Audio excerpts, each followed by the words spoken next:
ஒரு சில ஸ்டூடெண்ட்ஸ்க்கு கிட்ஸாக இருக்கும் போதுலேருந்தே ஒரு ஆசை இருக்கும். ஃபிலிம் பார்த்து இந்த மாதிரி நிறைய கனவுகள் இருக்கும். அந்த மாதிரி பார்த்தோம் அப்படின்னா, சிபிஐயில் நீங்கள் ஒரு எஸ்ஐ ஆகணும் அப்படிங்கிற ஒரு ஆசை இருக்குது அப்படின்னா, உங்களுக்கு என்ன மெத்தட் நம்ம ஃபாலோ பண்ணலாம் அப்படிங்கிறத இந்த 1 மினிட் வீடியோவில் நம்ம பார்க்கலாம்.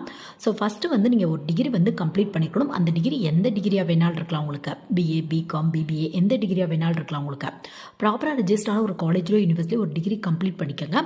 அதுக்கப்புறம் நீங்கள் பண்ண வேண்டியது எஸ்எஸ்சி சிஜிஎல் அப்படிங்கிற எக்ஸாம் வருது. சிஜிஎல் அப்படின்னா கம்பைன் கிராஜுவேட் லெவல் அப்படிம்பாங்க. எனி டிகிரி ஹோல்டர்ஸ்க்கான ஜாப் உங்களுக்கு. ஸோ இது கீழே நிறைய வெரைட்டி ஆஃப் போஸ்டிங் இருக்குது உங்களுக்கு. ஸோ ஒரு சில குறிப்பிட்ட போஸ்டிங்க்கு ஒரு டிகிரி முடிச்சவங்க ட்ரை பண்ணணும்னு சொல்லுவாங்க. பட் நீங்கள் சிபிஐயில் பார்த்தோம் அப்படின்னா எஸ்ஐ ட்ரை பண்ண போகிறீங்க அப்படின்னா எனி டிகிரி முடிச்சவங்க ட்ரை பண்ணலாம். உங்களுக்கு physical fitness, physical efficiency test இதெல்லாம் பார்ப்பாங்க. ஸோ அதுக்கப்புறம் நீங்கள் எக்ஸாம்ஸ் எழுதணும். எக்ஸாம் பொறுத்தவரையும் tier 1, tier 2 plus physical fitness plus physical efficiency test இந்த மாதிரி சில ரவுண்ட்ஸ் இருக்கும் உங்களுக்கு. ஸோ ஃபைனலாக உங்களோட ஸ்கோர் பேஸில் உங்களுக்கு சிபிஐயில் எஸ்ஐ ஆகிறதுக்கான வாய்ப்புகள் இருக்குது.